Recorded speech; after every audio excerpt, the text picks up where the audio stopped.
안녕하세요. 모의고사를 보신 고등학교 1학년 학생 여러분들 고생 많으셨습니다.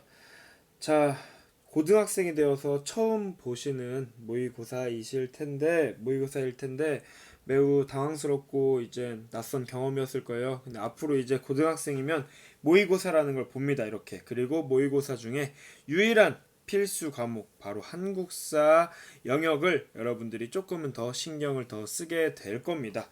그런 의미에서 오늘 6월 모의고사 고등학교 1학년 한국사 영역을 해설을 하려고 합니다.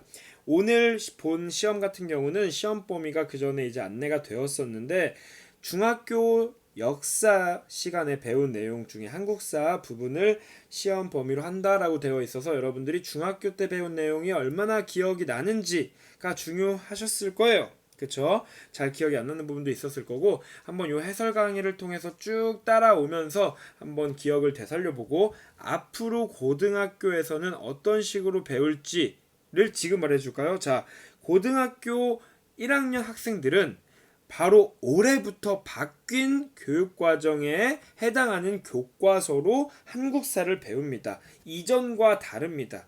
크게 4단원, 4개의 단원으로 구성되어 있는데 간단하게 말해서 1단원에서 전근대를 다 배웁니다. 여러분 전근대라는 말은 근대 이전이라는 뜻으로 근대라는 이제 우리가 시대를 부르는 명칭 중에 하나입니다. 우리가 보통 개화기라고 부르는 시기부터 시작을 하는데 그 이전에 즉 막 구석기, 신석기 이런 얘기부터 조선 시대까지를 하나의 대단원에서 모두 배웁니다. 그래서 상당히 간단하고 간략하게 배우고요.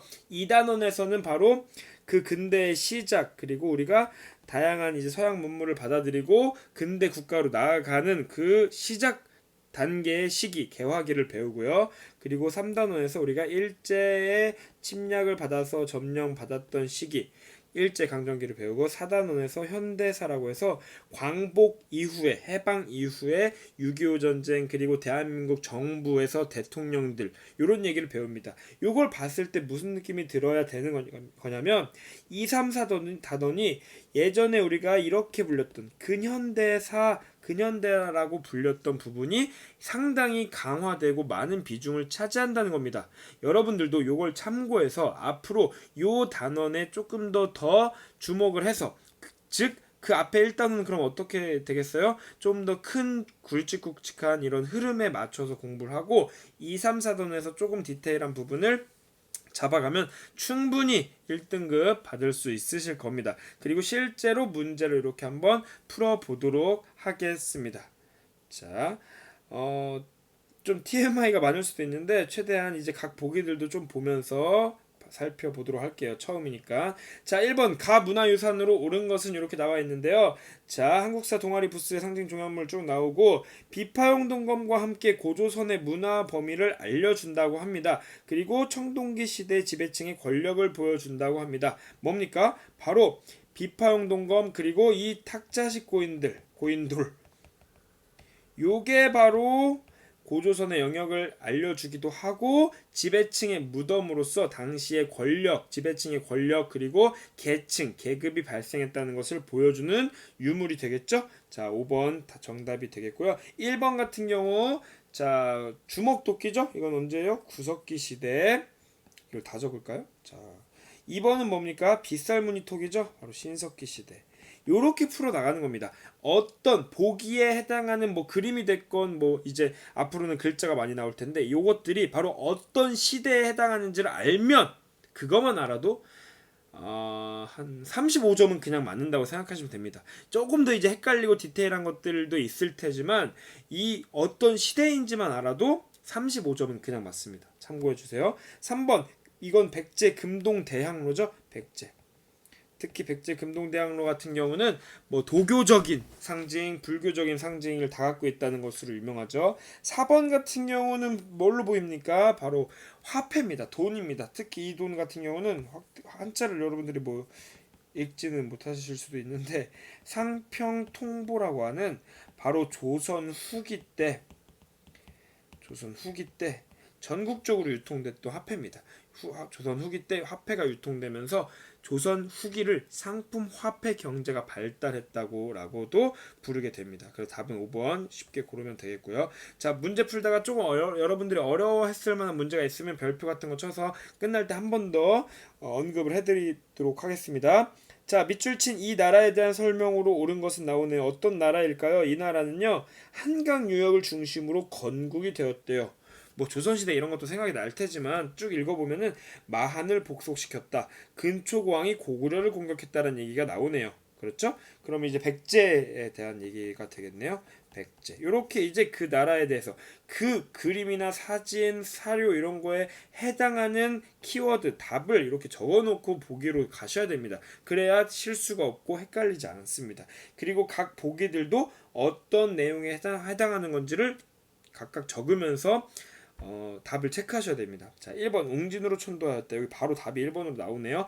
백제가 5세기 때 고구려의 전성기 때 고구려 장수왕의 남진 정책으로 인해서 수도 한성이 함락되고 웅진으로 지금의 공주로 천도를 하죠. 그 나중에 이제 성왕 때 부여로 옮기기도 하고요. 바로 백제 1번에 해당하는 거고 2번 같은 경우 과거제를 도입하였다. 고려 시대에 광종 때 해당하는 거겠죠. 3번 군국 기무처를 설치하였다. 요거 같은 경우는 여러분들이 이제 좀 어렵게 공부한 부분일 수도 있겠는데요. 바로 우리 개화기 때 그 동학농민운동이 일어나는 과정에서 청나라와 일본 군대가 들어오고 일본이 경복궁을 점령하면서 우리나라 개화하는데 많은 간섭을 합니다. 영향을 많이 끼칩니다. 그 과정에서 군국기무처라는 걸 이제 우리가 만들어가지고 개화 정책을 이제 추진해갔던 바로 정치 기구입니다. 개화기 때 만들어진. 시대가 많이 다르죠. 개화 뭐 굳이 국가로 따지면 조선시대라고 보면 되겠고요.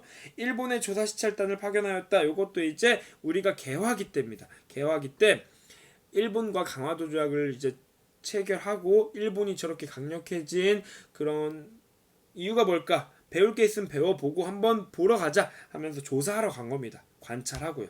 바로 그때 개화기 때 이것도 나라로 따지면 조선시대라고 보면 되겠네요.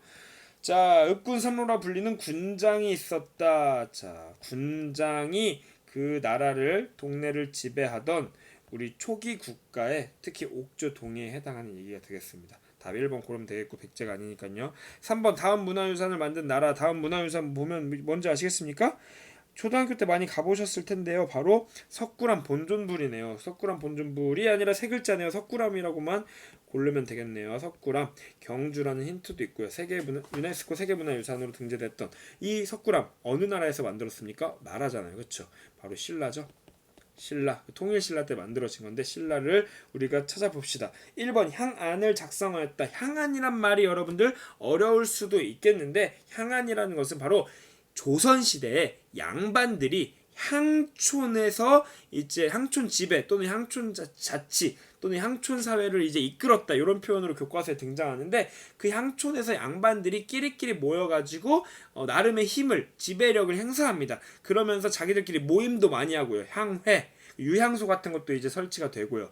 그런 과정에서 양반들의 명단을 향안이라고 부릅니다. 조선시대에 해당하는 얘기겠죠. 이렇게 어떤 시대인지 어떤 국가에 해당하는 건지 옆에 쓰면서 하는 겁니다. 2번 성균관을 설치하였다. 성균관이라고 하는 최고 교육기관으로서 이제 성균관이 있었던 거 바로 조선시대죠. 물론 성균관이 처음 설치된 것은 고려시대입니다. 그러나 이렇게 이제 우리가 아까도 언급했지만 바뀐 교육 과정에서 성균관이 처음 언제 설치되었다 이런 얘기는 이제 생략이 되어 있고요. 조선시대 때 최고 교육기관으로서 존재했다. 이런 식으로 이제 서술이 되어 있거든요. 이것도 참고해 주세요. 강화도 조약을 체결하면서 우리가 근대 바로 우리가 아까 언급했던 개화기가 본격적으로 시작이 됩니다. 나라로 따지면 조선시대겠죠. 교육 입국 조서를 반포하였다. 이것도 이제 아까 잠깐 언급했었는데 갑오개혁 얘기를 했었는데 갑오개혁 때 우리 교육 제도도 그 전에 뭐 서원, 향교, 학당, 서당 이런 게 있었는데 좀 근대식으로 새로운 시스템으로 학교 시스템 좀 어려운 말로 학제라고 하는데 이런 식으로 한번 바뀌어보자. 지금같이 학년을 만들기도 하고 이런 식으로 이제 나아가자라고 하는 것을 발표하는 게 바로 교육 입국 조서입니다. 바로 갑오개혁 때 발표되는 거고요. 5번이 정답이겠네요. 신라라고 바로 나오네요. 그냥 촐랑문서 작성하였다라고 나와도 답이 되겠는데 뭐 그 이후에도 다른 나라들도 작성했을 수도 있으니까 이렇게 신라라고 표시를 해둔 것 같은데 바로 신라가 이렇게 답이 나오네요. 이렇게 신라. 답 5번 쉽게 고를 수 있고요. 다음 나라에 대한 설명으로 옳은 것은 어떤 나라의 건국과 발전 이렇게 나오는데 어떤 나라일까요? 대조영, 대무의 대시, 대조영이 건국한 나라 그리고 해동성국이라고 불렸던 전성기를 보냈던 바로 발해에 대한 얘기죠. 발해는 고구려 멸망한 직후에 고구려 유민들이 중심이 되어서 건국된 나라죠. 고구려를 계승했다. 우산국을 복속하였다. 신라입니다. 신라 지증왕 때 우산국 바로 독도를 의미합니다. 울릉도 독도 쪽을 이제 신라가 이사부 장군을 보내가지고 차지하면서 이때부터 역사적으로 독도는 우리의 역사에 포함되게 되는 것입니다. 통리기무 아문도 아까 봤던 궁극기무처럼 조금은 비슷한 느낌을 받으시면 되겠는데 우리의 여러 가지 개화 정책을 추진하는 과정에서 만들어졌던 정치기구입니다. 백두산 정계비를 건립하였다. 백두산에다가 경계를 정하는 비석을 건립을 합니다. 우리나라와 당시에 자 요쪽 우리나라 북쪽 지역입니다. 당시 조선시대예요. 조선시대. 국경을 맞다고 했던 청나라가 백두산에다가 우리 국경을 딱 정하자라고 해서 비석을 세웁니다. 이게 백두산 정계비인데 우리나라 숙종 때인데 조선에 요 이제 여기 써 있는 문구 동위 토문 뭐 서위 압록 동쪽으로 토문강 서쪽으로 압록강을 뭐 이제 경계로 한다고 했는데 이 토문강이라는 강의 해석을 두고 요쪽 지역 간도에 대한 이제 문제가 불거지는 이유가 되기도 하죠. 자, 이런 TMI가 있었고요. 마가우가 등이 사출도를 가스렸다. 우리 초기 국가였던 부여에 해당하는 얘기가 되겠습니다. 자, 아까 3번은 개화기라고 보면 되겠고요. 시기가 매우 다르죠. 5번 갈게요. 가 왕에 대한 설명 어떤 왕인지 보니까 고려의 제1대 왕이래요. 태조왕건.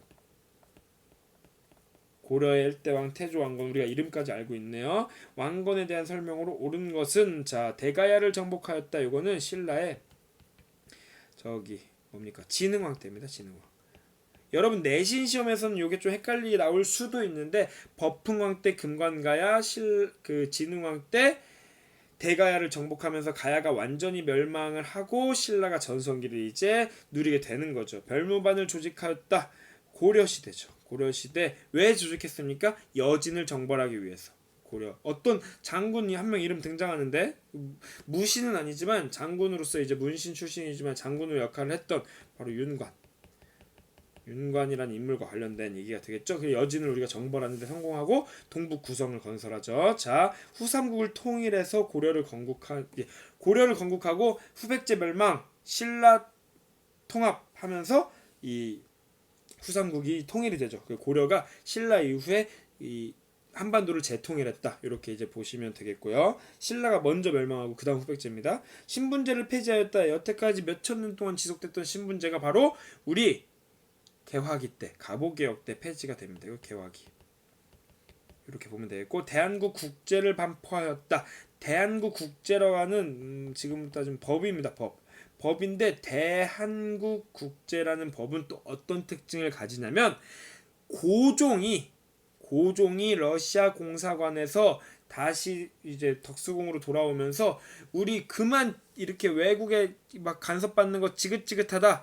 청나라로부터 사대관계 청산하고 제대로 독립을 하고 국제사회에 당당하게 뛰어들겠다라고 하면서 나라 이름도 조선에서 대한제국으로 바꾸고 본인 스스로 황제가 됩니다. 그러면서 이 황제 국가의 새로운 법으로서 여러 가지를 규정한 대한국 국제라는 걸 반포합니다.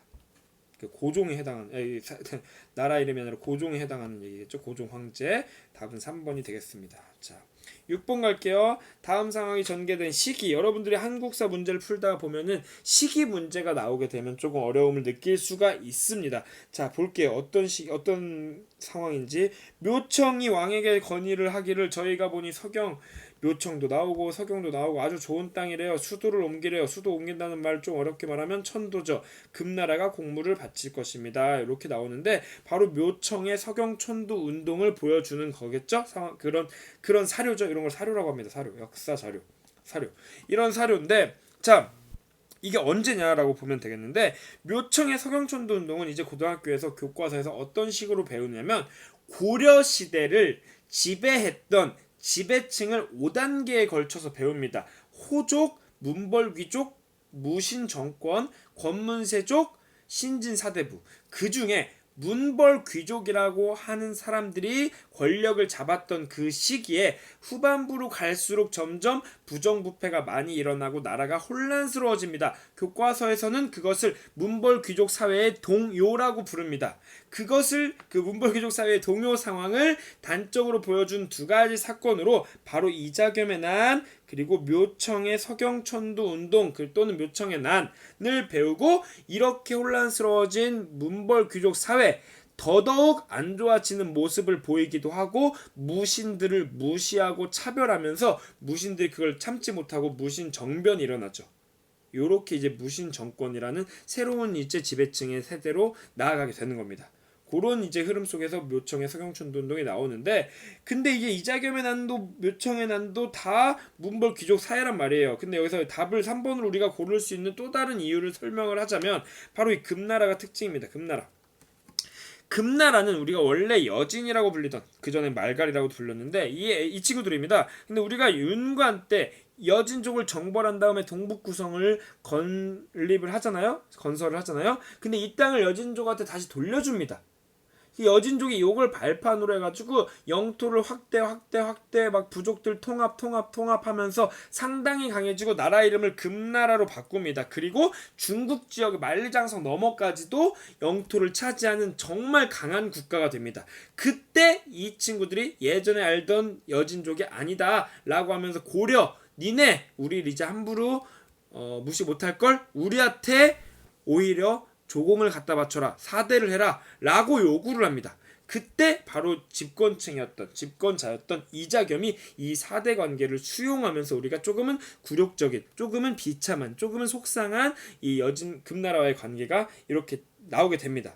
이런 것들을 봤을 때도 바로 금나라가 지금 고려에 많은 영향을 끼치고 있고 바로 이 묘청이 서경천도 운동을 주장하고 추진하면서 이 우리를 그 골머리를 썩게 만드는 우리가 이제 좀 자존심 상하는 상황을 만든 금나라를 정벌하자 라는 얘기를 주장합니다. 금국 정벌 이런 게 구호인데 그러니까 금나라가 이제 바로 이제 요 이자겸이 이제 집권하고 있던 그 시기를 지난 묘청의 서경천도 운동까지도 이런 영향을 끼쳤다는 거 여러분들이 체크를 해두시면 좋겠고요. 그런 것을 근거로 해서 이자겸의 난 직후에 묘청의 서경천도 운동 그리고 이제 문벌귀족 사회의 종류 요런 흐름을 여러분들이 알아두시면 좋을 것 같습니다. 그렇게 해서 한번 고르면 되겠고 아무래도 여러분들이 나와 다해서 헷갈릴 수도 있다 같은 고려니까요. 요게 좀 헷갈릴 수 있으니까 별표를 칠게요. 알겠죠? 우리한테 뻔뻔하게 나오는 금나라 정벌합시다. 이게 묘청의 주장이라고요. 왜 뻔뻔하냐? 우리랑 지금 사대 관계를 결국 이자겸 때 맺었거든요. 요런 흐름 잘 기억하세요. 7번 가 신분에 대한 설명으로 옳은 것은 이 신분을 안검하여 자 엄청난 키워드가 등장했네요. 양민이 된 이 신분. 뭔가 이제 신분 상승을 통해서 양민이 되었다라는 얘기가 나오고 원래는 그 주인이 있었대요. 주인.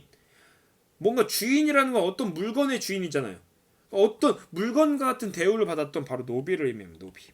가에 들어갈 신분은 노비에 대한 설명을 옳은 것은 자 1번 지방의 행정실무를 담당하였다. 요 문장에 해당하는 것은 고려의 향리 그 조선에서도 이제 향리가 이제 뭐 아전 등으로 격화되고 육방으로 있었다 이런 얘기도 등장하는데 이 문장 자체는 고려의 향리를 생각하면 되고 향리 같은 경우는 신분제도상에서 4개의 신분에서 어디 속합니까?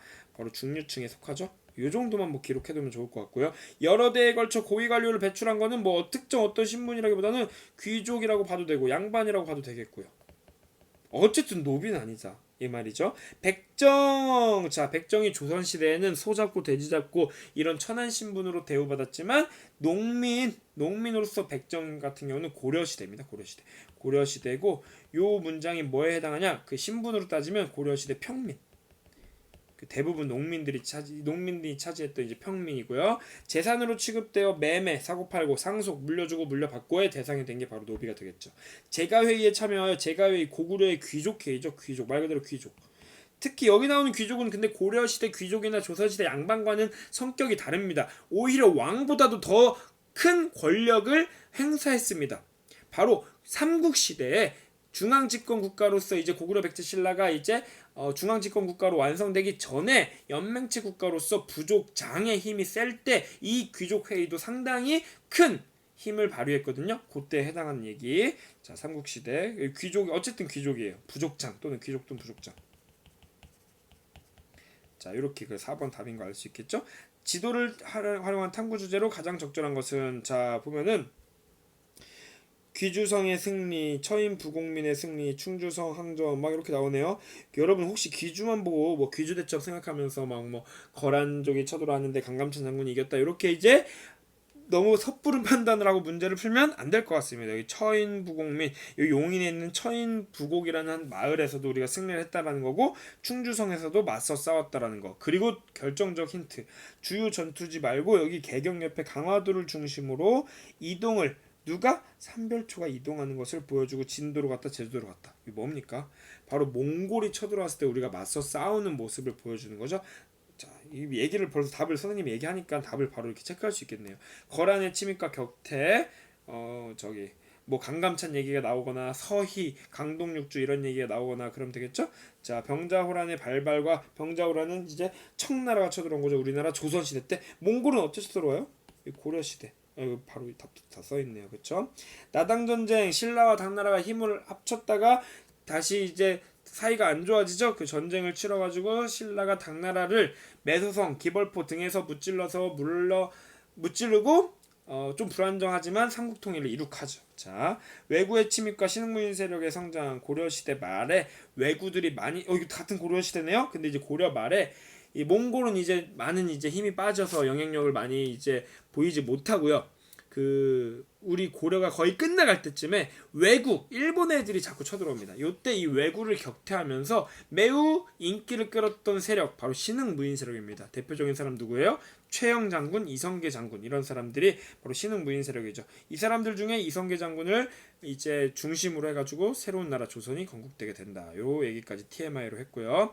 가 사건으로 옳은 것은 가 사건 기념일이 5월 11일로 결정된대요. 그런데 쭉 읽어보다 보니까 전봉준, 손화준, 김계남이라는 농민군 지도부가 관군과 격돌해서 승리했단 날이네요. 농민군. 자, 전봉준 녹두장군 바로 동학농민운동이죠.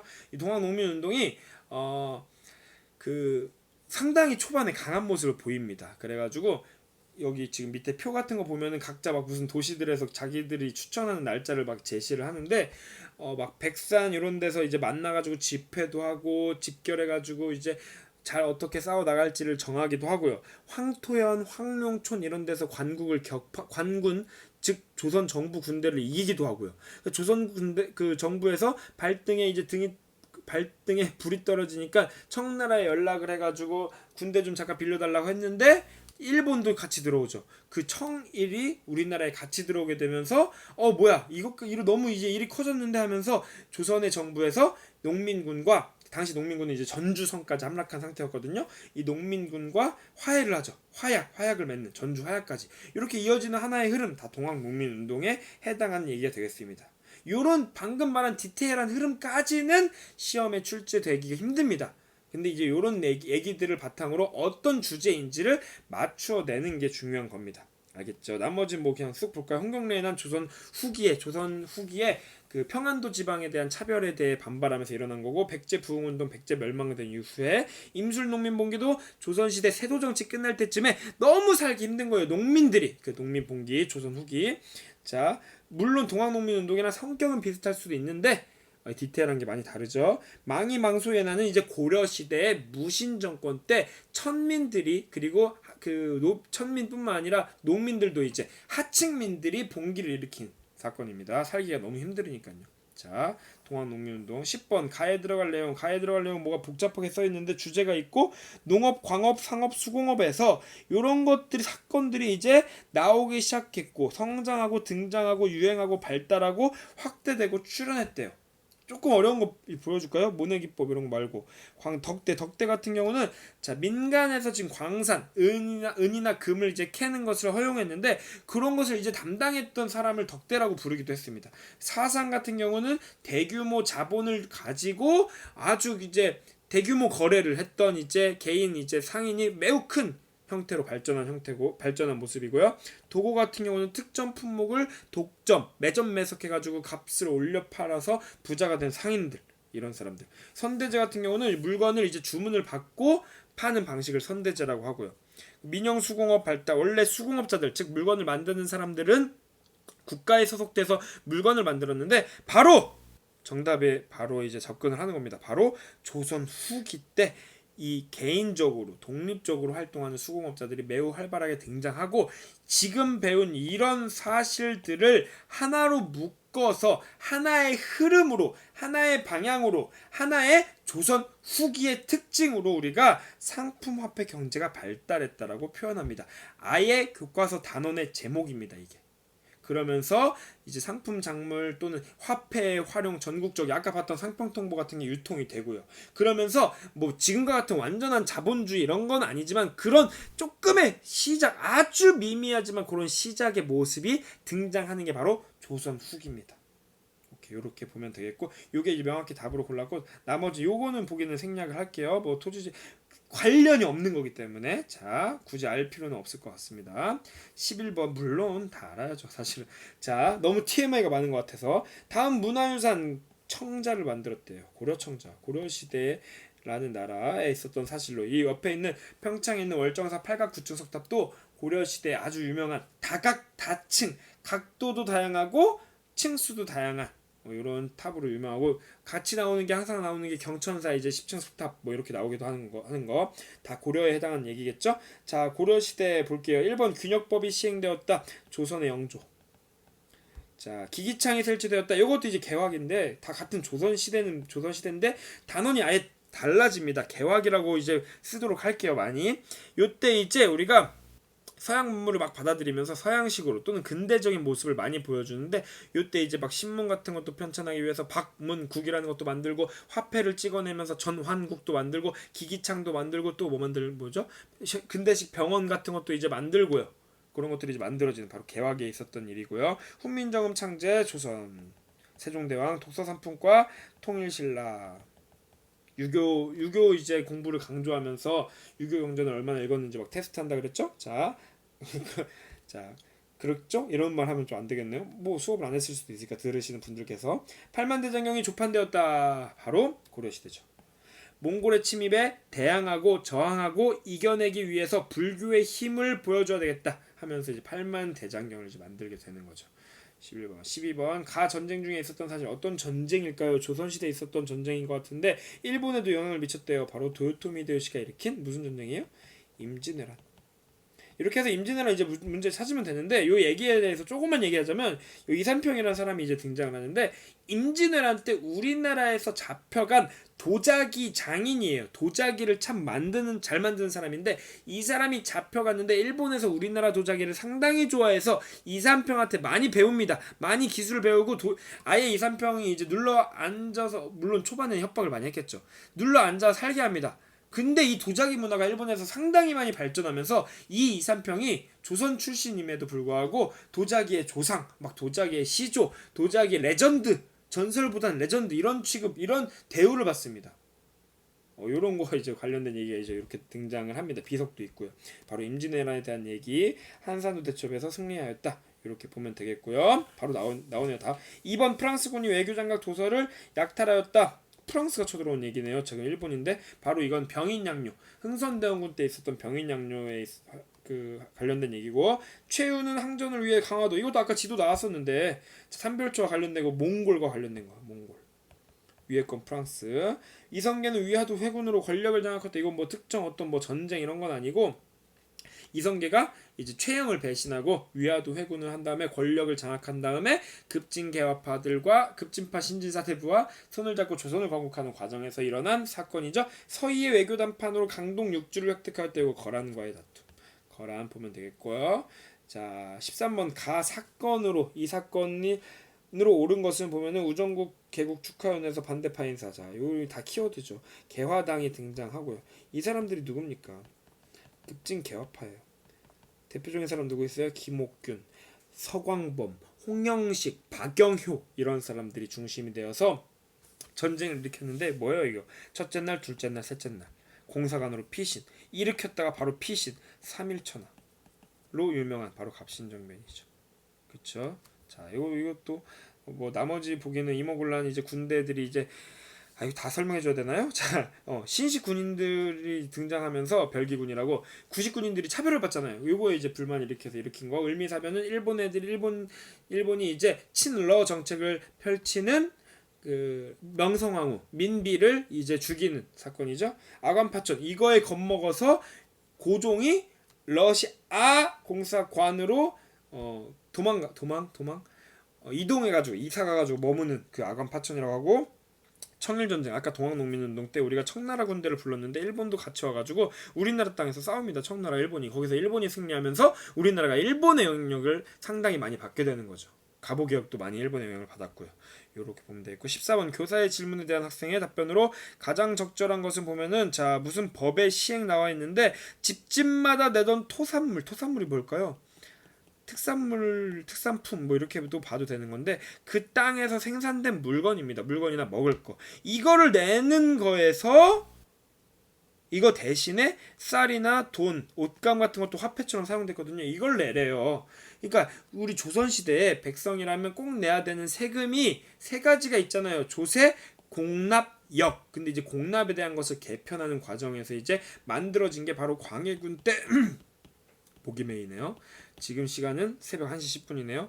자, 광해군 때 만들어진 바로 대동법입니다. 대동법. 오케이? 이 대동법이 시행되면서 나타난 그 사실 찾아보면은 자, 볼게요. 대동법 근데 언제라고요? 광해군. 자, 광해군 어느 시대 왕입니까? 조선 시대.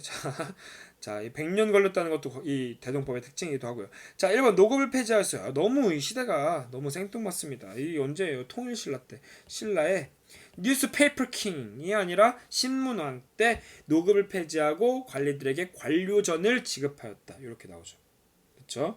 2번 공인이 등장하였어요. 이게 정답인데요. 자, 집집마다 원래 특산품, 토산물을 내기로 했었는데 그냥 돈으로 납부하래요. 그러면 국가에서 필요한 물건, 특산품 이런 거는 어떻게 구합니까? 바로 공인이라는 사람을 시켜서 전국을 돌아다니게 해서 물건을 구해오라, 사오라고 하는 겁니다. 공인이 등장하고 공인들에 의해서 이 물건 주고 사고 파는 것도 활발해지고 하면서 우리가 아까 배웠던 조선 후기 특징인 상품화폐 경제까지 발달한 이런 흐름으로 이어지는 겁니다. 2번이 답이고요. 3번 원납전을 징수하였어는 바로 조선시대 흥선대원군 때 흥선대원군이 경복궁 중건하면서 돈이 많이 필요할 텐데 양반들한테 강제성을 동원해서 꼭 납부해. 근데 그 납부하라는 그 세금, 돈을 원에서 납부한다라고 포장을 해요. 원납전이라고 부르는데 이 흥선대원군 때 관련된 일이고요. 과전법을 시행한 거, 자 고려가 끝나갈 때쯤에 신진 사대부들이 추진했던 토지 개혁입니다. 권문세족들의 땅을 다 몰수한 다음에 새롭게 이제 관리들에게도 이제 나눠줬던 그런 토지제도 과전법이 고려 말. 은본위 화폐, 은을 기본으로 하는 화폐 제도를 채택한 것은 우리나라 갑오개혁 때입니다. 시대로 따지면 뭐 조선시대 개화기라고 보면 되겠죠. 개화기 시대가 많이 다르죠. 지금 조선시대 이제 대동법에 대한 얘기를 했습니다. 14번 15번 가 정부에 대한 설명 어떤 정부인가요? 고종이 나오네요. 러시아 공사 아까 방금 얘기했었네요. 그쵸? 이 러시아 공사관으로 피신한 거를 아관파천이라고 부른다. 그쵸? 여기에서 근데 우리나라 궁궐 그 덕수궁으로 돌아옵니다. 환궁 돌아옵니다. 돌아와서 여러 가지 이제 마음의 고민 끝에 이런 결정을 합니다. 언제까지 우리가 일본 그리고 러시아 또는 중국의 영향을 받고 막 간섭을 받고 약한 모습을 보이냐? 당당하게 세계 무대에 서고 싶다라고 하면서 물론 당시 국제 정세를 뭐 제대로 명확히 읽었다고 보긴 힘들지만 당당한 모습을 보여줍니다. 여기 덕수궁에서 대한제국이라는 나라를 선포합니다. 이제 우리는 조선이 아니에요. 그리고 왕이 아니라 나는 황제다. 청나라? 이젠 사대관계 아니다. 우린 독립적인 황제 국가다. 라고 해서 대한제국을 선포하고 아까 봤던 보기에서 대한국 국제를 이제 반포하기도 하고요. 그러면 이제 가 정부는 대한제국 정부가 되는 거겠죠. 그러면서 여러 가지 이제 대한제국 정부가 새로운 개혁 정책을 펼치는데 뭐 여러 가지 측면에서 볼 수 있는데 자 황제권을 강화시키는 정책을 펼치고요. 그리고 여러 가지 이제 교과서에는 아마 이런 표현이 등장할 텐데 산업을 막 증식하다. 곰팡이가 증식하다. 많이 확대 발전시키는 겁니다. 흥하게 하다. 산업 발전을 하고요. 그리고 저기 나온 국가의 여러 가지 제도를 정비하는데 그중 대표적인 게 바로 이 1번에 나오는 지계를 발급하는 겁니다. 지금으로 쉽게 말하면 조금 다를 수는 있지만 땅 문서라고 보면 돼요. 땅 문서. 토지를 우리나라 땅을 누가 어느 지역을 얼마큼 갖고 있는지를 싹 조사해서 그 문서화 시켜가지고 지금의 땅 문서처럼 이제 발급을 해주는 겁니다. 이 지계 발급 바로 대한제국 때 있었던 일이고요. 이런 걸 추진하기 위해서 지계아문 같은 이제 정부 기관도 만들기도 하고요. 비변사를 설치한 것은 우리 조선 시대에 여진이나 일본의 침략에 주변 국가 주변의 침략에 대비하는 정치기구. 홍범 14조는 대한제국 이전에 개화기 때 시대가 가깝긴 가까워요. 그런데 분명히 정부는 다릅니다.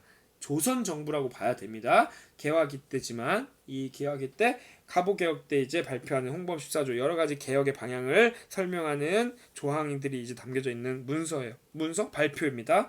중방을 중심으로 중방, 도방 이런 걸 중심으로 이제 국정을 운영한 거 바로 고려시대 무신정권입니다. 자, 전국을 구주 오소경 체제로 정비하였다. 통일신라가 영토가 넓어진 것을 효율적으로 다스리기 위해서 지방행정 조직을 정비하죠. 통일신라라고 보면 되겠고 답 1번 고르면 되겠고요. 자, 넘어갈게요. 밑줄 친 왕이 실시한 정책으로 옳은 것은 어떤 왕인지 볼까요? 이산이래요. 사람 이름이. 조선의 제22대 왕이래요. 여러분들 태종, 태세, 문단세, 예성윤종, 임명성, 광인유연, 숙경영, 정순원적, 고수 22번째 찾으면 되겠네요. 라고 불지 말고 자, 주요 업적들을 한번 보면은 자, 조선의 정조라는 것을 알 수 있겠고 1800년 딱 정각이 아니라 1800년대에 돌아가시고 정조 이후에 순조, 헌종, 철종 3대에 이 걸쳐서 세도 정치가 시작된다는 것도 우리 조선 정치의 이제 끝나가는 흐름 속의 하나겠죠. 자, 뭐 이 왕이 실시한 정책, 자, 태학 설립 고구려, 소수리망 때 유교 교육하는 기관, 척화비 건립, 척화비 흥선대원군 때 서양과의 통상 수교를 거부하면서 비석을 만들죠. 규장각 왕실 도서관인데 왕과 신하들이 함께 모여서 학문 연구도 하고 뭐 그런 기관입니다. 도서관, 왕실 도서관, 규장각. 육조 직계제 실시. 자, 의정부의 힘을 약화시켜가지고 육조의 여러 가지 업무를 왕에게 직접 보고하고 명령 받는 제도. 태종 때 실시된 다음에 이제 태종의 손자죠. 세종대왕 아들 세조 때 수양대군. 관상쟁이 양반 내가 왕이 돼. 목소리 힘이 없네요. 그 수양대군 세조 때 육조 직계제 실시. 둘 다 왕권 강화를 이제 추진했던 왕이죠. 전민변정도감 설치. 공민왕 때 신돈을 등용해서 토지 개혁을 펼치려고 했는데 백성들을 위해서 뭐 이제 흐지부지 되죠. 자, 답은 3번. 17번 새로운 정치 세력 누가 성장했대요. 어떤 정치 세력일까요? 기원을 보니까 고려말 온건파 신진사대부가 그 시작이래요. 기원이래요. 우리가 온건파 신진사대부는 패배한 사람들입니다. 그렇죠? 그렇게 알고 있잖아요. 누가 승리한 사람들입니까? 바로 급진파 신진사대부, 급진파 사대부들이죠. 이 사람들이 조선을 건국하죠. 여기에 반대하고 고려 왕조를 지키려고 했던 온건파 신진사대부는 각자 이제 조선 건국에 참여하지 않고 지지하지도 않고 자기 고향으로 돌아가서 제자를 양성하고 거기서 향촌사회에서 이제 삽니다. 그러다가 시간이 좀 흐른 이후에 성종 때쯤부터 이제 똑똑한 사람들이에요. 관직에 나가기 시작합니다. 사원부, 사간원, 홍문관 3사에서 주로 언론 활동에서 이제 참여를 하면서 인지도를 쌓고 조선 정부 정치에 많은 영향력을 이제 행사하기 시작을 하고, 그거에 반발했던 훈구파가 사림들을 많이 이제 공격하고 많이 죽어요. 사림들이. 그런 사건 뭐라고 하죠? 사화를 이제 겪게 되면서 사림들이 큰 위기를 겪죠. 지금 사림 얘기를 하고 있는 거예요. 사림. 사림들이 이제 큰 위기를 겪게 되고, 그래도 이제 끝끝내 이겨내서 조선 정부 정치를 장악하고 이들이 이제 서로 패거리를 이제 나눠가지고 동인서인 나눠서 싸우는 붕당 정치를 이루어지는 바로 이제 사림이 되는 거죠. 이럴 수 있었던 바로 그 힘, 그 배경, 그 기반이 바로 지방에 자신들의 제자를 양성할 수 있었던 서원과 향촌 자치 규약의 줄임말 향약, 농민들, 많은 백성들과 함께 지켜야 나가야 될 여러 가지 정신, 덕목들을 모아가지고 만들기도 하고 실시하면서 백성들의 존경을 받기도 하고 백성들에게 이제 지지를 받게 되면서 지방에 끼치는 영향력이 점점 커지게 되는 겁니다.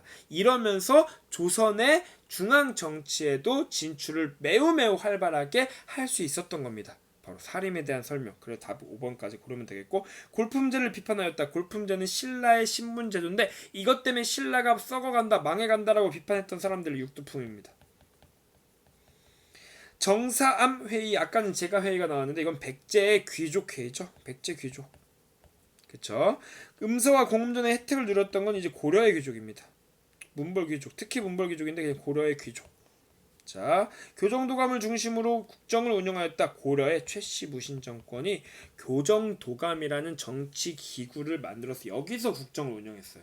도감이라고 끝나는 말들은 임시로 만들어졌던 정치 기구를 의미하는데 이 교정도감을 통해서 최씨 무신 정권이 자신들의 권력을 행사를 했죠. 많이. 5번 고르면 되겠고요. 18번 밑줄 친 이 조약에 대한 설명. 어떤 조약일까요? 서구 열강과의 불평등 조약을 체결했네요. 우리나라의 개화기 때 다양한 국가들과 조약을 체결하는데 대체로 다 불평등했습니다. 뭐 그거는 이제 대체로 많은 국가들과의 이제 공통된 얘기고, 좀만 더 읽어보면 조선 측에서 파견한 신원, 미국 측에서 파견한 슈펠트가 참여를 했대요. 이홍장이라는 이 중국인인데 이 사람이 가운데 이제 서 있고요. 조선과 미국의 조약이네요. 그리고 좀 얘기를 들어보니까 제물포에서 체결됐고, 이런 게 혹시 제물포 조약 이런 걸로 헷갈릴 수도 있겠죠, 여러분들? 조금 헷갈릴 수 있겠네요. 근데 이제 보면은 서양과 맺은 최초의 조약이래요. 이렇게 기억해야 됩니다.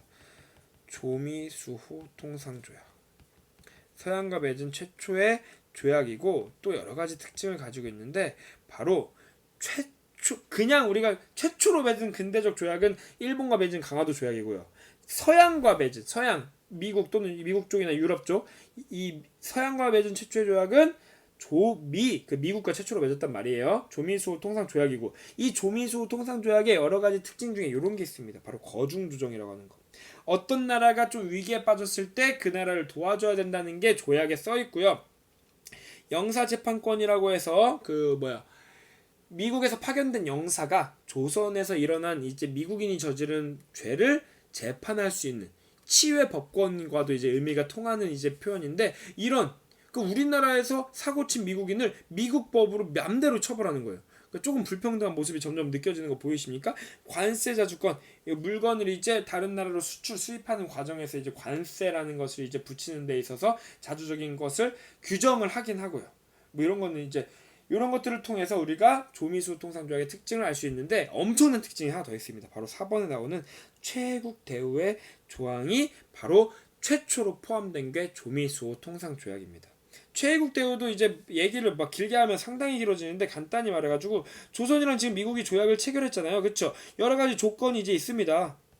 그쵸? 우리가 미국에게 해주는 여러 가지 대우들이 있을 거고, 미국도 우리한테 해주는 게 있겠죠. 근데 나중에 혹시 우리가 조선이 다른 나라랑, 예를 들면 프랑스랑 조약을 체결해요. 근데 프랑스와의 조건이 더 좋아.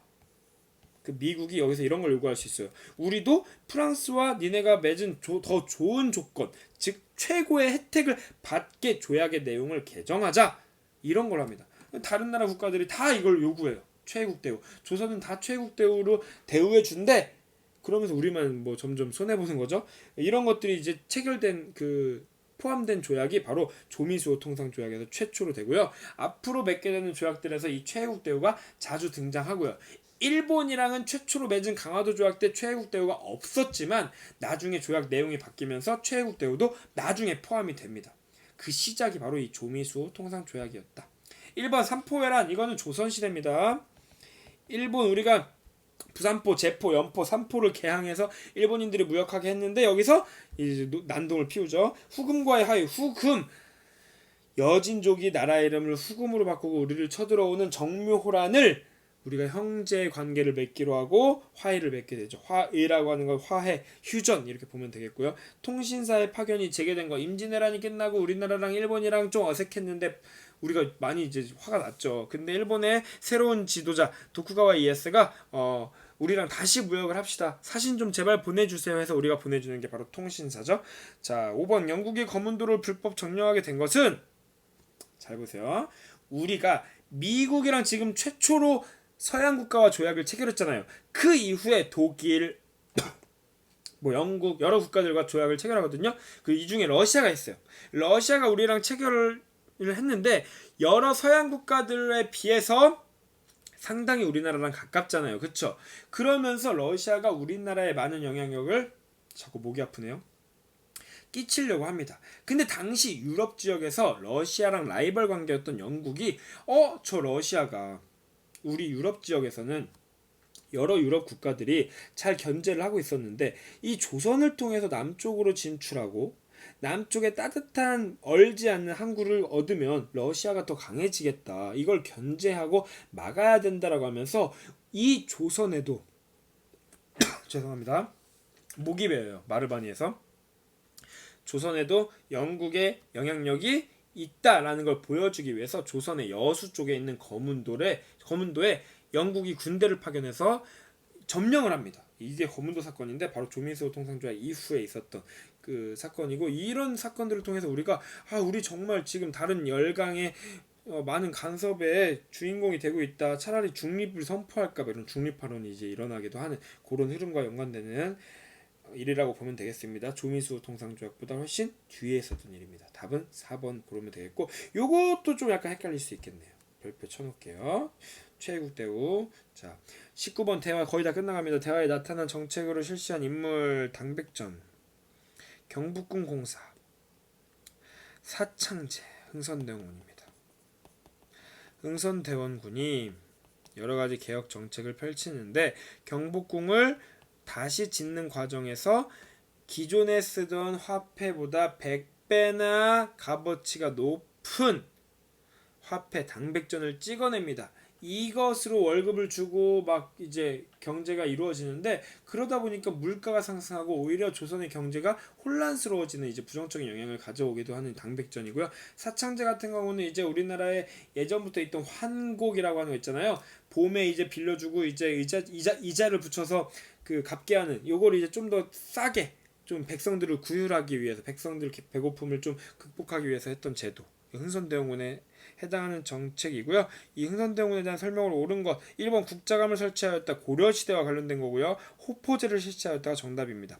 호포제를 실시하면서 양반들한테도 군포를 납부하게 했다. 이 흥선대원, 그냥 양반들이랑 사이가 안 좋았어요. 양반들 세도 정치도 흥선대원군이 완전히 끝장내고, 그 서원도 많이 끝장내가지고 양반 유생들에게 많은 반발을 이제 받기도 하고요. 또 하나 아까 배웠던 원납전까지 징수하라고 하고, 호포제를 실시하면서 양반들이 더더욱 싫어하죠.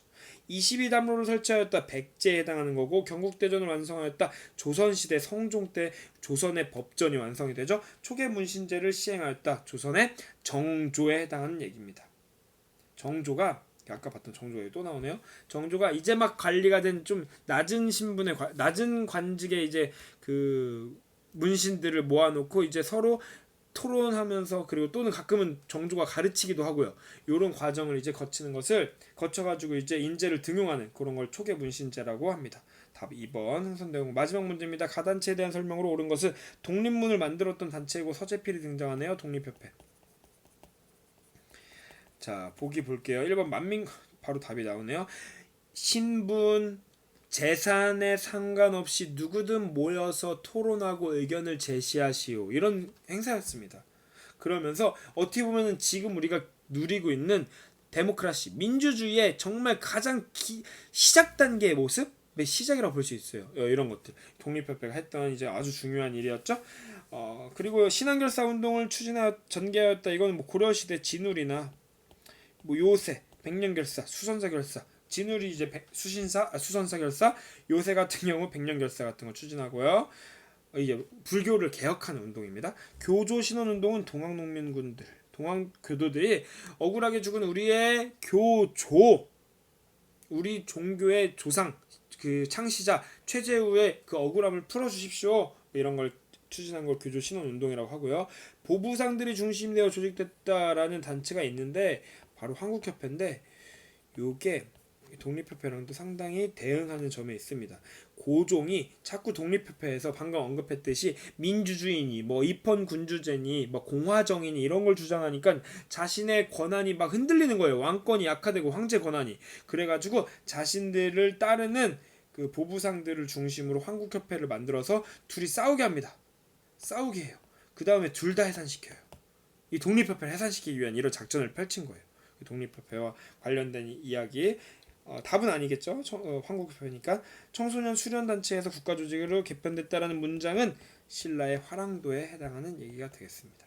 막판에 목이 좀 아파가지고 좀 생기가 좀 떨어졌는데 이렇게 20문제까지 쫙 살펴봤고, 자 별표침 문제들을 보면은 자 6번 조금 이제 어려웠던 것 같아요. 여러분 입장에서 3점짜리. 그리고 여기는 뭐 여기 대동법도 약간 좀 어려웠던 것 같은데. 자 3점짜리 대동법. 그리고 자 조미수호통상조. 여기 3개 정도가 조금 여러분들이 헷갈릴 만한 보기들이 있네요. 이 3개 합치면 9점인데 이 3개를 좀 무난하게 풀 수 있다. 그러면 무난하게 1등급을 받을 수 있는 겁니다. 뭐 이 정도 알아두도록 하시고, 다음 시간에 뭐 다른 모의고사를 통해서 뭐 찾아뵐 수 있을지 모르겠는데, 일단은 이제 여러분들 정말 이제 힘내시고, 방금 좀 약간 덜컹덜컹 소리가 났네요. 죄송합니다. 고등학교의 한국사는 이런 식으로 이제 흘러간다는 거 알아두도록 하시고, 아까도 이제 단원이 바뀐 얘기 했잖아요. 그리고 코로나 사태가 아직도 끝나지 않고 있는데 정말 무엇보다도 건강을 유의하면서 지내시길 기원하겠습니다. 들어주셔서 감사합니다. 안녕히 계세요.